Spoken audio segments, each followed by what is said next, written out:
Right, today I've come to Nottingham to see a few things, one of which is the location where Charles I raised his standard to start the English Civil War, which was about 80 yards over there. Probably where those big apartment blocks are now. This started the First Civil War, which modernised England in many, many ways and established the principle of parliamentary supremacy, solving the old debate of who truly held power, king or parliament. It was parliament. But also we kind of needed a king so we would stop squabbling with each other. This is the Park Tunnel in Nottingham.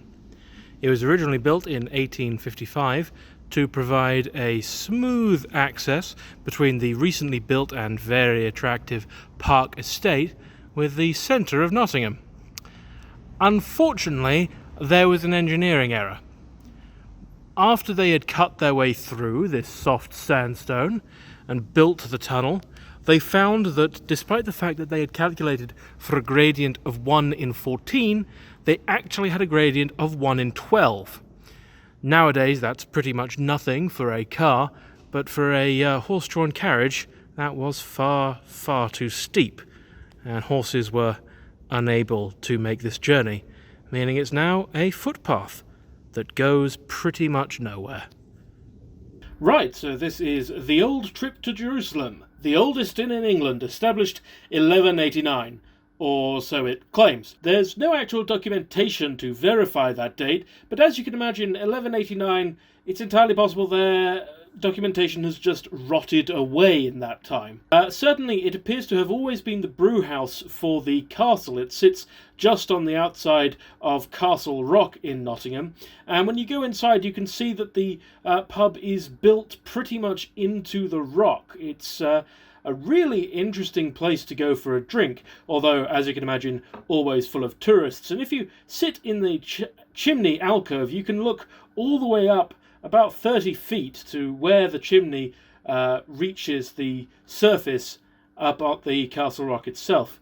It's a really cute little pub, although it also faces competition from other nearby pubs, the Bell Inn and the Old Salutation Inn, also in Nottingham, which also claim to be the oldest in Nottingham, which also claim to be the oldest in England.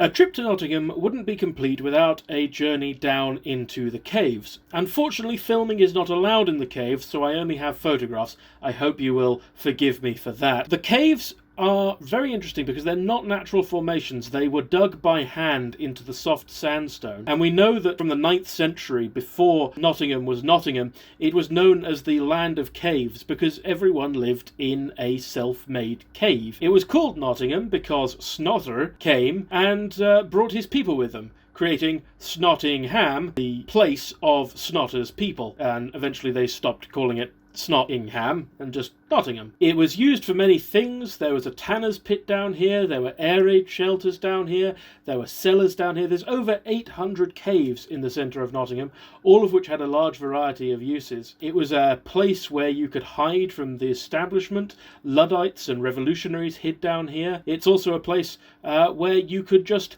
gain additional house space. And for the poorest of the community, it was a place where they could get a room very cheaply. No one wanted to live in the caves in the Victorian period, so sometimes 12 people would be crammed into a single room. It's a fascinating look back at how Nottingham used to be.